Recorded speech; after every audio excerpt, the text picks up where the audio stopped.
I've wanted to try scaling up one of these small, angular bowls with tool feet for a while now. They're thrown as curved shapes initially, and for this I'll be using about 4 kilograms of clay.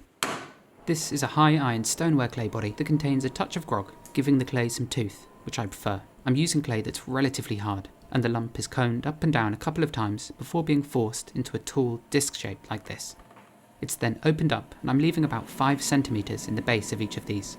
And the initial cylinder is thrown with relatively thick walls, especially around the top, as this part's going to be stretched wider and thrown to be angular. This means if there wasn't enough clay in this section to begin with, it would be practically impossible to shape properly. I scrape away as much slip from the vessel as I can. This creates a more stable shape that dries more quickly, as compared to one that's left covered in slip. This is the stuff I'm scooping out from the inside. I use a sponge to soak up the worst of it, and then I switch to a curved metal kidney to scrape the interior clean. I throw these forms with relatively thick walls. This way, once leather hard, I can turn the exterior to have an angular shape, whilst the inside remains lovely and curved.